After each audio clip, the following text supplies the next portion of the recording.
Hello everyone. If you like what I'm doing here, please consider subscribing, liking, and commenting. It would really help the channel out quite a bit. Thank you very much.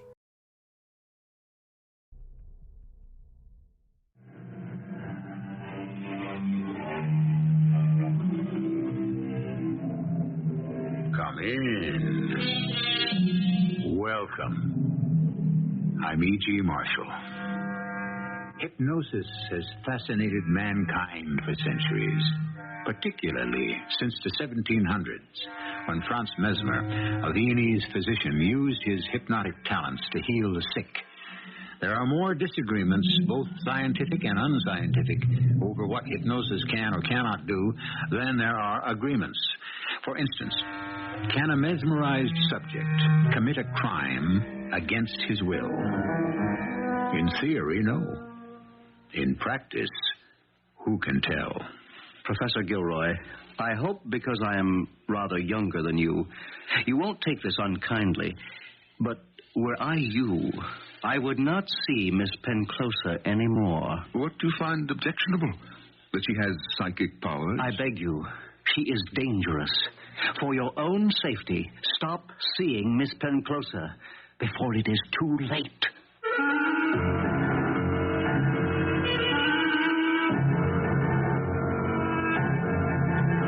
Our mystery drama, The Parasite, was adapted from the novel by A. Conan Doyle, especially for the Mystery Theater by G.Frederick Lewis, and stars Norman Rose. I'll be back shortly with Act One. Who hasn't heard of Arthur Conan Doyle, creator of the unflappable, imperturbable Sherlock Holmes? However, Detective Holmes, who solves the unknown, was only one of the author's creations. His other interest was in the unsolvable unknown, the world of the spirit, hypnosis, the psychic, the supernatural. It is that side of Arthur Conan Doyle we bring you today, as told by a character of his invention, Gilbert Gilroy. Professor Gilroy, if you please. It's taken me 43 years to obtain that distinction. I teach physiology at a London university, and my classes are always filled to capacity, if I do say so myself. I have only one or two special friends, the closest being Colin Wilson. In fact, I'm going there tonight. Wilson has invited Agatha, whom I'm rather keen on. His evenings are always good for light conversations and frequently the dark arts. My dear Gilroy, you're terribly late. What kept you? One of these days, someone will invent a better way to propel a tram car than a horse. Come in. Come inside. I want you to meet a very special new guest of mine. Another refugee from the world of make-believe? My dear fellow, I have a phenomenon. I can't wait for you two to get together. Oh, no. I was hoping to concentrate on Agatha. She is on her way. She'll be here. This person I shall introduce you to is quite extraordinary. My dear Wilson, you are so gone on the pseudo-semi-science. It's laughable. What is laughable is a scientist with a closed mind. As you know, I make a study of mediumship, psychomancy, and so on. Keep an open mind. That is all I ask. A young woman? Ah, he has other interests besides Agatha. No, my friend, I'm afraid Miss Penclosa is probably closer to 50 than 40. But she is startlingly beautiful. No, I would not say that at all. In fact, poor thing, she's rather plain. Verging on the ugly? But there's no question about the bona fides this time. My wife has known of her for many years. They're both from the West Indies, you know, from Trinidad. Where she practices the dark arts.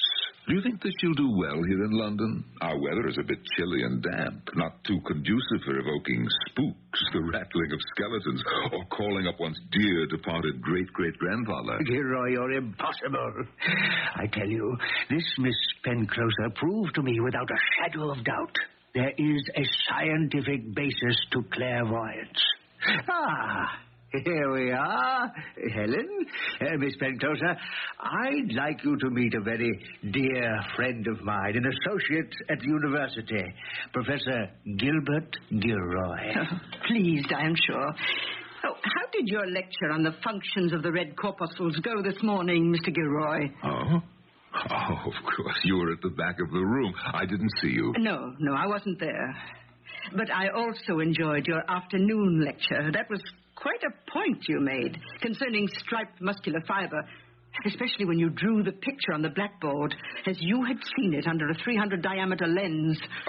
Wilson, I think you confuse Miss Penclosa with technical talk she doesn't quite understand. Oh, you're right, Mr. Gilroy. I don't understand physiology. Gilroy, I have not mentioned one word to Miss Penclosa of what goes on in your classrooms. I don't know myself.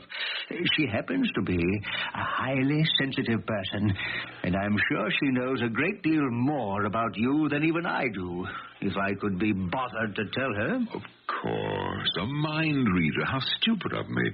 Well, we all have our little strengths, Miss Penclosa. I have an idea that you yourself would be an excellent subject. For what, may I ask? For mesmerism, for example. My experience has been that hypnotists go for their subjects to those who are mentally unsound. Which of the ladies in this room would you say has the most balanced mind? Suppose I take anyone at random. For example, the girl in red looking up at the tapestry. I shall will that she comes across to us. And with that, Miss Penclosa just happened to drop her handkerchief upon the floor. The girl in red whisked round and came straight toward us, as if someone had called her. To me, it was the most bare-faced kind of trick I'd ever seen. The handkerchief was obviously a signal. Well, what do you think of that, Gilroy? The professor is not satisfied. My poor handkerchief is getting the credit for that experiment. Oh, we shall have to try something else. Gilbert, oh, there you are. Oh, if you'll excuse me. Enjoyed our meeting. See you later, Wilson. Helen, what can I say? Nothing at all, Colin. I meet that kind of man every day in the week. A scientific mind who believes he has catalogued every human endeavor. He'll come round, you'll see. Damn shame. He actually believes he knows everything.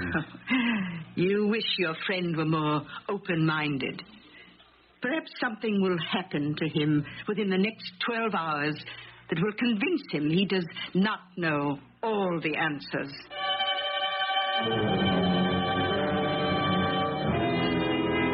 Agatha, darling, Wilson cornered me to meet some dreadful woman who pretends to do mental magic tricks. I apologize. Of course, Gilbert.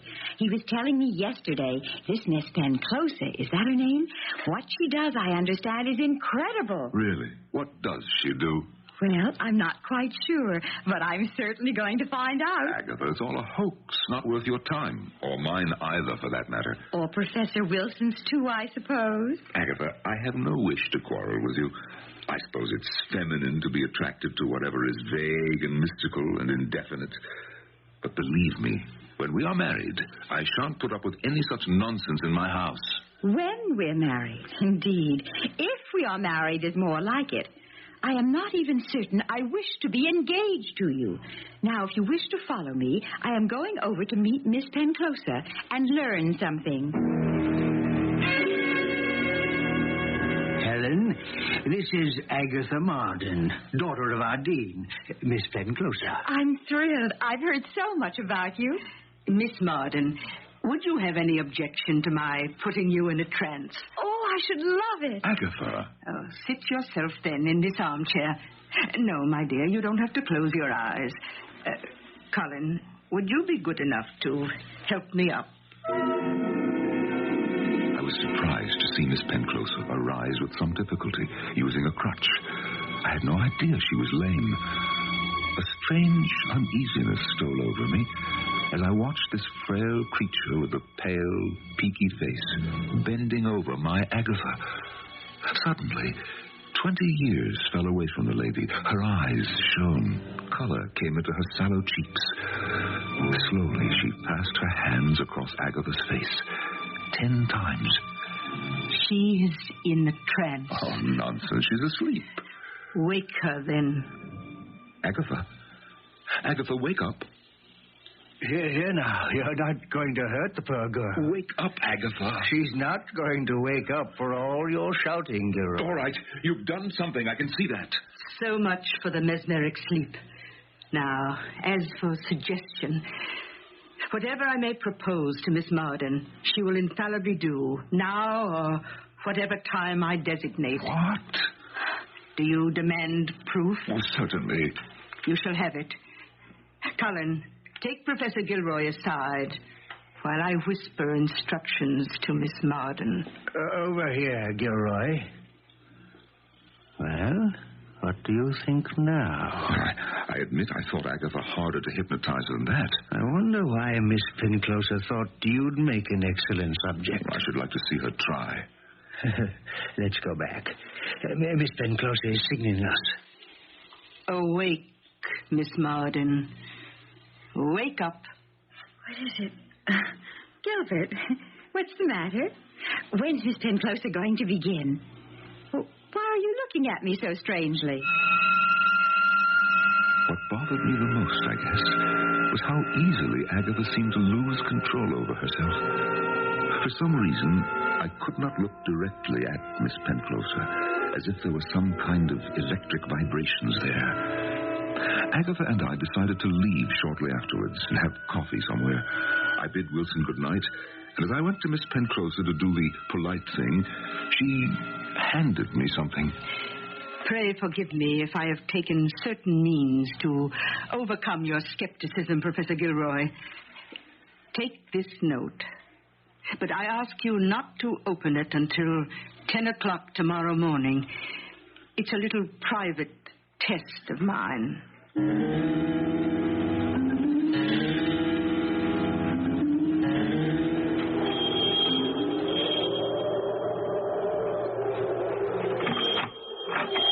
Agatha, what are you doing here this early in the morning? I'm not even dressed yet. Forgive me. Do come in. What time is it? 9:30. Oh, as late as that? I must have overslept. I'll put some coffee on. May I make you a cup? That won't be necessary, Gilbert. I shall be going shortly. What I have to say won't take much time. Oh, my goodness, you sound most ominous. Gilbert, I've come to tell you that we cannot be engaged, and we shall never marry. What? Well, Agatha, why? It's all over, Gilbert. But why? Why? Can't you tell me what it is? Or whatever it is, I'm sure that I could put it right. We must consider our relationship at an end. Oh, you're angry at me because I poked fun at Miss Penclosa. I admit she does have some powers. It's useless, Gilbert. It's all over. For heaven's sakes, Agatha, tell me what I've done. Agatha! Agatha, come back! Agatha! I dressed as quickly as I could. I had to go after her. I was almost out of the house, pulling on my overcoat, when the clock struck 10. 10 o'clock. What was I supposed to do at 10 o'clock? Ah, the note.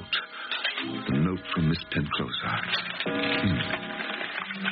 Dear Professor Gilroy, it strikes me that nothing could convince you more than if I were to suggest to Miss Marden that she call on you at 9:30 tomorrow morning and tell you your relationship was at an end. I feel this is an action she will be most unlikely to do of her own free will. Forget whatever she has just told you. She had really nothing to do with it, and will certainly not recollect a word of it.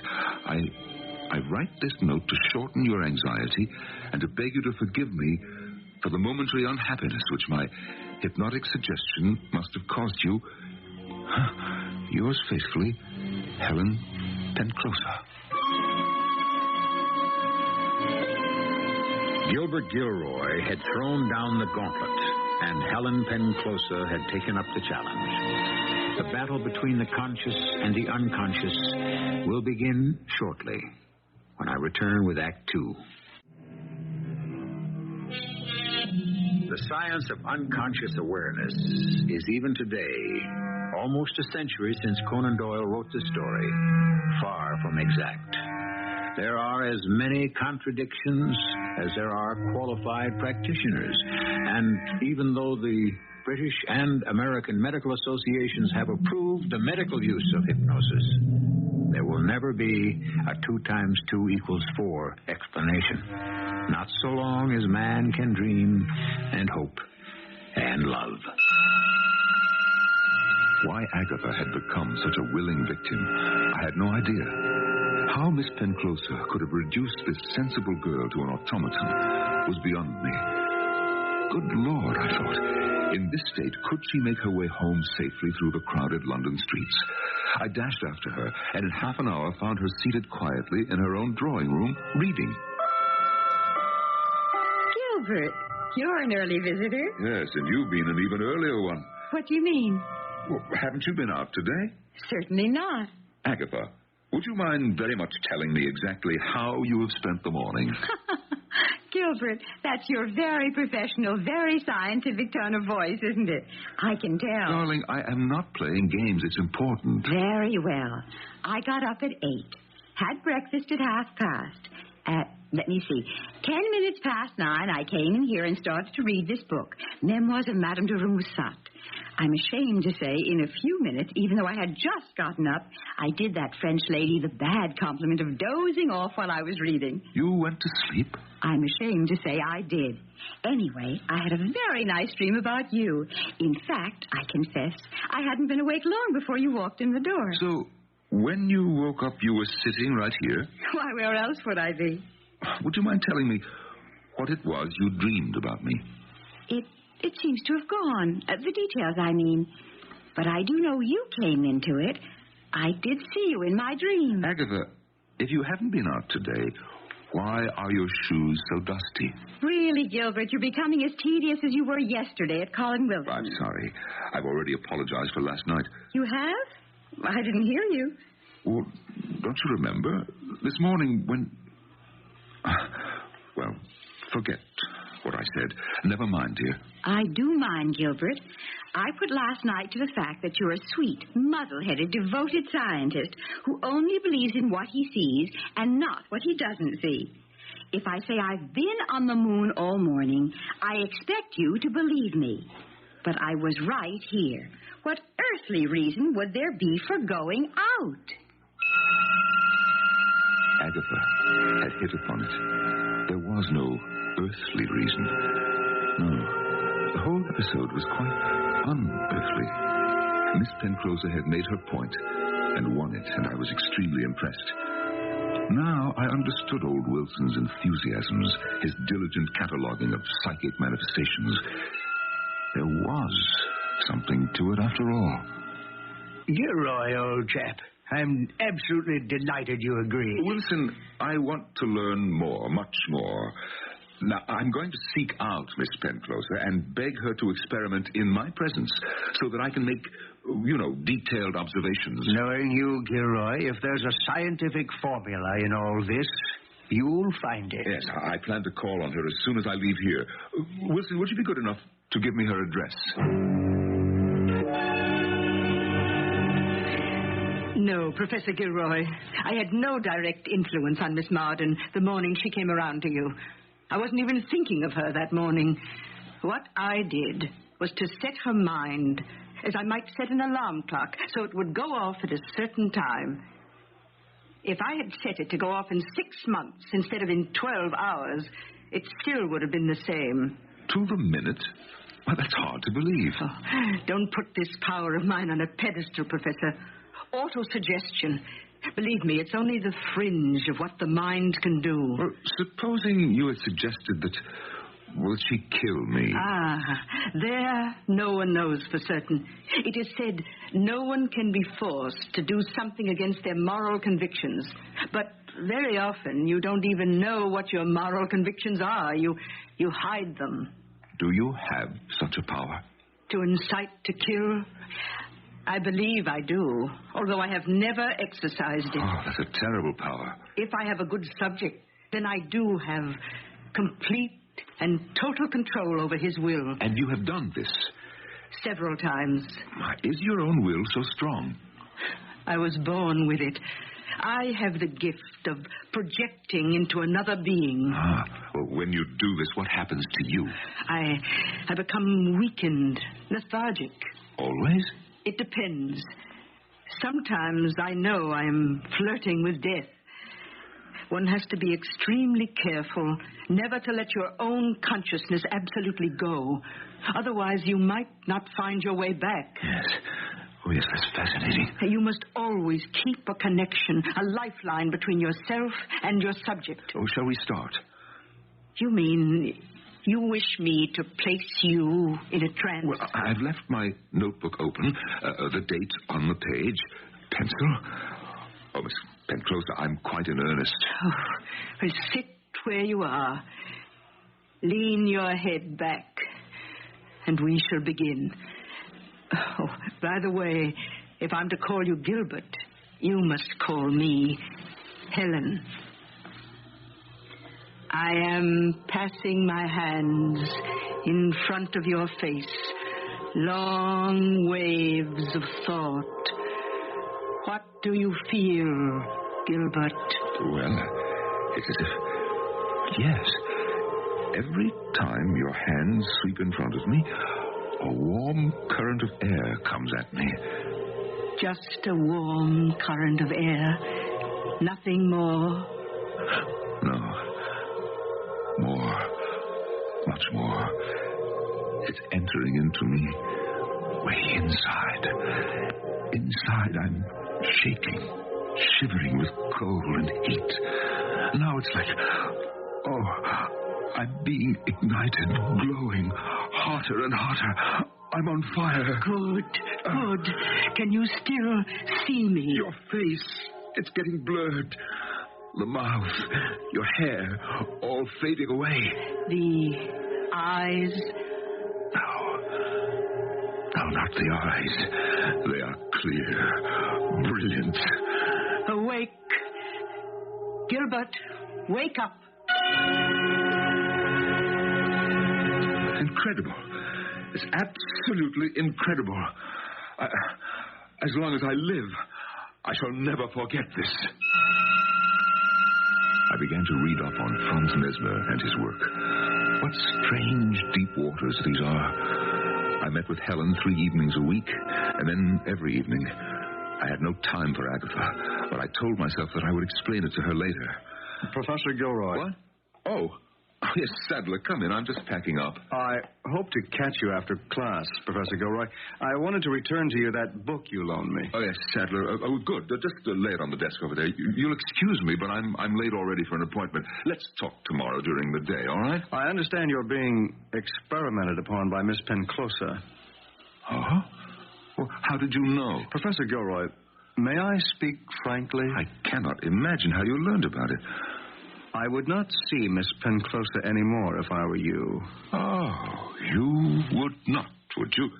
I infer that you know the lady. At one time, I knew her very well. Very well indeed. Just what is it you found objectionable?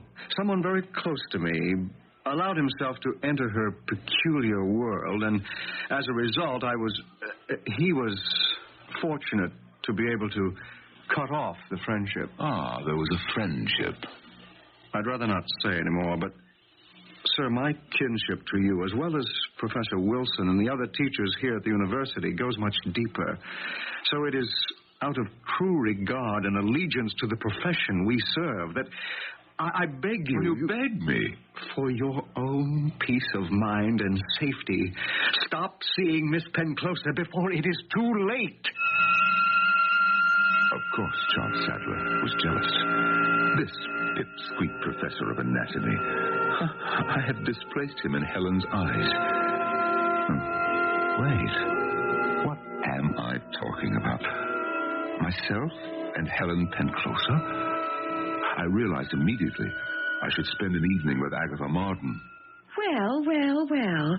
To what do I owe the pleasure, Professor? Agatha, Where have you been keeping yourself? No, don't tell me. Charles Sadler has already informed me. Sadler? What business is it of his? Oh, Gilbert, we must stop this immediately, please. Yes, I don't want to quarrel either. Agatha, I have missed you. The moment I saw you, I was so happy. It's been weeks. I know you're busy. I'm not going to ask for any explanation. I don't know that I could give them. You look so haggard and drawn. It It suddenly made me furious. I thought it's all her doing. I don't like the idea of Charles Sadler speaking to you. Gilbert, he worships the ground you walk on. He doesn't want anything to harm you. Yes, he came to me with dire warnings. You will admit you've been overworking. Just look at yourself in the mirror. Anyway, it wasn't about her he came to see me. It was rather sweet, really. He said, why didn't you and I get married? Forget the engagement. Why the meddling matchmaker? Now, wait. Charles is very concerned. He said he'd heard that you were so overtired that several times you had to stop one of your lectures and leave the classroom. The nerve. It was obvious you needed taking care of. And if I truly loved you, I wouldn't hesitate. Oh, I see. This fledgling Professor Charles Sadler gossips and you listen. Well, Gilbert, be reasonable. So I'm fumbling about in my classes, looking poorly, sleeping badly, and need to be nursed. I suppose so, in a way. But he meant it from the heart. Agatha, I do love you. Whether we are engaged or not, or whatever the date we choose for our wedding, has nothing to do with the investigation that I am conducting. You must realize the importance of this experiment with Miss Penclosa. And no matter what anybody says or thinks, I am not going to be deflected from completing it.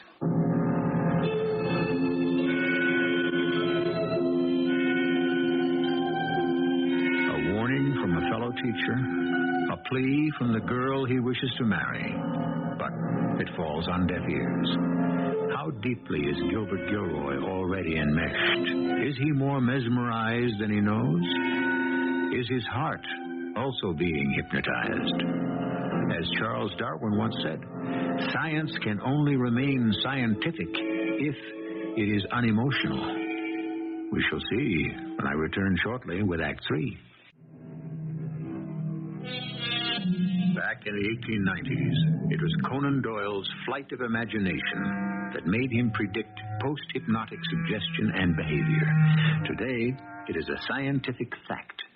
For example, a pregnant patient today may be instructed post-hypnotically to develop at some future time when labor begins an obstetrical anesthesia to meet the needs of childbirth.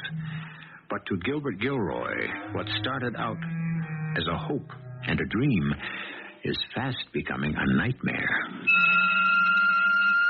All this concern about my well-being that Charles Sadler expressed to Agatha was only a blind, and I knew it. Sadler was jealous. Was there cause for jealousy? I had to admit I was beginning to see Helen differently. During our sessions, she was vital and vibrant, and I must admit, appealing. It came to a head on Tuesday. I awoke from a trance and found my hand in hers, her eyes looking at me with such tenderness and longing. I could not mistake what was happening. Helen Penclosa was in love with me. How do you feel, Gilbert? Well, I don't know what to say. Is what is happening that strange? Do you mind? I think I'd better jot down my impressions of this experiment. Oh, Gilbert, you're so transparent. The way you quickly disengaged your hand from mine. What? I don't know what you're talking about. I should be leaving. I have some term papers to correct. Gilbert, sometimes there is a force generated between two people which has a life of its own. It is born, it breathes, and nothing can stop it. Actually, I'm more exhausted than I thought. I suppose that's why I'm not able to understand you. Oh, Gilbert, that force is called love. Are you saying? I am saying we have become very close in the past month. No, you're quite mistaken. I've given my heart to Agatha. There's no room for anyone else. Oh, yes, she's a nice, ordinary girl, but not for you. If you will forgive me, Miss Penclosa, I must leave. I let myself out. Gilbert, you cannot escape the truth. Don't try to. I have opened my heart to you. I don't take well to being rejected. Helen Penclosa thinks she is in love with me. It's monstrous, but it is true. When I am away from her influence, this poor, crippled creature possesses not the slightest charm for me. But when I am near her, I seem to be blinded. She arouses something in me, something evil, something I'd rather not think about. I must put an end to our experiments into the psychic and never see her again. You asked me to stop by, Professor Gilroy? I did. Charles, sit down. Do you remember coming to see me some weeks ago and warning me that for my own good I should not see any more of Miss Penclosa? Now, I appeal to you now to tell me what you know. I see. You too, huh? Yes? I didn't say anything. I know you didn't, Charles, but I want you to. There's nothing to say. Help me. Do you remember telling me of someone close who'd had an unhappy experience with Helen Penclosa? Well, you see, the identical thing has happened to someone I know very well. This man is about to become engaged to one of the sweetest girls in England. Yet he finds himself completely influenced by this woman. He has tried not to see her, but at night there is this gnawing at him that won't let him alone. She is not an attractive woman, in fact, crippled, but I know the lady. This power emanating from her, well, he is like a puppet. I see. You don't see. This man, this friend of mine, what can he do? You have had experience, you said. I've told you all I could. Your friend must break with her. There is no other way. What? Is that all that you can tell me? Professor Gilroy, what I know is so painful to me.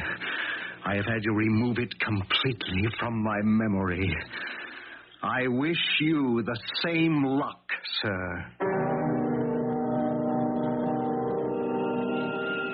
I know very well that about 8 o'clock tonight, the craving to see her will come upon me. By 10 o'clock, it will be torture. Tonight, I will make it impossible for me to leave my rooms. I shall lock my door from the inside, go to the window, and throw the key into the garden below.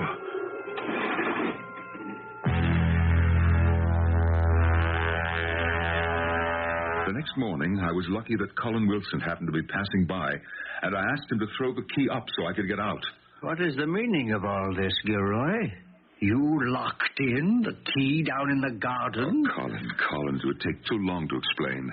Well, we've become very worried about you. Some of your students Yes, don't remind me. But from now on, things will be different.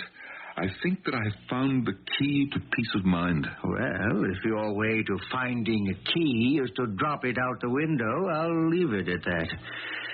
By the way, how are your experiments with Miss Penclosa progressing? I meant to tell you, I have discovered a new man, a sensation in his field. He's an Indian, heads their psychical society. He's coming to the house tonight. I've asked Helen as well, naturally. It should be an interesting evening. Will you join us? No, thank you. Oh, Agatha is coming. Does that tempt you? What? Agatha is going to be there with Helen Penclosa. Oh, Colin, you mustn't. Whatever's come over you, Gilroy? Have you taken leave of your senses? I'm afraid so. I think I have.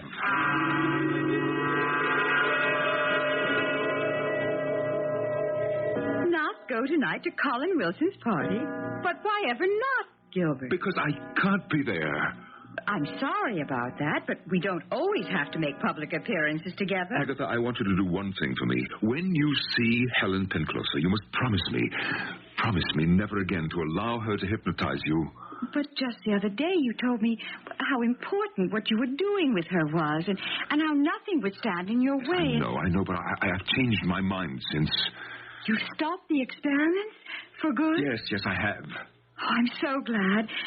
You cannot imagine how pale and worn you've been lately, and so strange. I'm convinced these sessions, this hypnosis or whatever it is, has been very bad for your nerves. Darling, I couldn't agree with you more. No problems last night at all. No locking myself in, because I knew Helen was at Colin Wilson's. But tonight, there may be trouble. For one thing, I ran into Wilson on the campus, and he told me Helen had fallen suddenly faint and had to be taken home. A coldness gripped me from head to toe as he talked. That same freezing fear is at me now. 1 o'clock in the morning. I shall go mad. I'm not far from it now. My head throbs. I'm shaking as though in the throes of a fever. The key. Where is the key? I must lock myself in. There is no key. Let go of me. Let go. Oh, my feet are taking me to the door. No, no, no, no. Who am I? Why am I doing this? I'm two people. An alien will forcing me out the door, and my other self trying to hold back. It's no use. I'm lost. I'm lost. No, no, no, no. I knew you would come, Gilbert. I heard that you were ill. I had to see you. You came because you love me. Yes. Say you love me, Gilbert. I love you, Helen. Oh, that is good. So good. What is it, darling? Carry me to the sofa. I'm so weak. So much of me has gone out to you. Is in you. I'm trying hard to come back, but it is hard. So hard. Her face, which had been pale before, was now ghastly. As I watched, my own spirit struggled to free itself from her will. As she lay there, somehow, I was able to regain my soul. I felt free of her. I have tried to do too much. Your absence. I couldn't live without seeing you. Stop it. Brandy. Give me some brandy. Over there, the decanter. Hurry. You want brandy, do you? I'll give you brandy, a whole decanter full. Put your head on the floor. Perhaps there are a few drops there. Save me. Save you. You are a frightful woman, bleeding my soul, feeding on me like a parasite. Gilbert, I love you. Love? You are a human spider. How many others were there? Charles Sadler, remember him? What happened? Why are you turning The on very me? sight of you, the sound of your voice fills me with horror. That's the only feeling I have towards you. I left her, fainting, or for all I knew, pretending to faint. The next day, Wilson told me that Helen was seriously ill, a weakness no one could explain. Slowly, I began to regain my strength, my peace of mind. My lectures went well, or so I thought. I did detect a little uneasiness among my students, but I put their restlessness down to spring fever. On Wednesday, it seemed to me a number of them must have been drunk. They were laughing outright for absolutely no reason. Gilroy, good of you to see me. What are you talking about, Wilson? Good of me? May I sit down? You sound so serious. If it's about the Penclosa woman, well, that's all over. My little foray into psychic experimentation, nothing to it. I leave the field to you. I'll stick to mine, physiology. It's about your lecture. Oh, then you've heard I seem to have got myself quite an irrepressible bunch this semester, just the past month. The dean has asked me to tell you you are to be relieved of further lectures. What? It's only temporary. But why? The dean thought it best to give you the opportunity to regain your health. I'm not to give any more lectures. I'm not Professor Gilroy anymore? Oh, but the laboratory is still in your charge. She has won. She has discredited me, fought back at me, and won. What are you saying? I feel her presence, her influence. I struggle against it. Words don't come out as I intend. The students, they see me struggling physically. That's why they laugh at the faces that I'm making. And then I would win, and I'd go on, and suddenly out of my throat would come her voice, saying outrageous things. I even sang a song one time. Yes, I did that. Me, a professor. And then my brain clears again, and I finish my lecture as calmly as I began it. What you've told me, Gilroy, I'll regard in strictest confidence. You will get well, I'm sure of it. Does the dean think so? He doesn't doubt it. And his daughter, Agatha, what will she think when she learns that I've been fired? You haven't been fired. Agatha is all for you getting a rest. Until I introduced you to Helen Penclosa, you were on your way to a brilliant career. It will continue. No, not while that parasite soul is alive. I'll tell you something strange, Wilson. For no reason in the world, suddenly, at 10 o'clock this morning, I felt as though a great weight had been lifted from my shoulders. I thought that I could start anew. I could face anything. Well, now I know that I was mistaken. It's her life or mine. Didn't you know? No, of course not. How could you? This morning, Helen Penclosa passed away. Oh, no. Is that true? Yes. This morning, at 10 o'clock.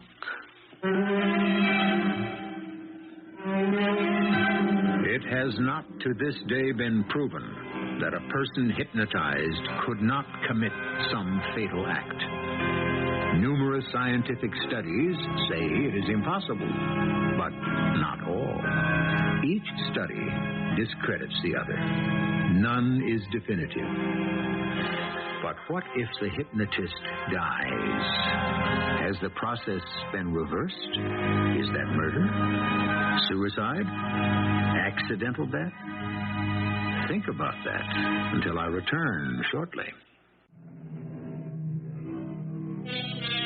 Hypnosis is as ancient as sorcery. It became a science when Franz Mesmer, a Viennese physician, used it to heal his patients.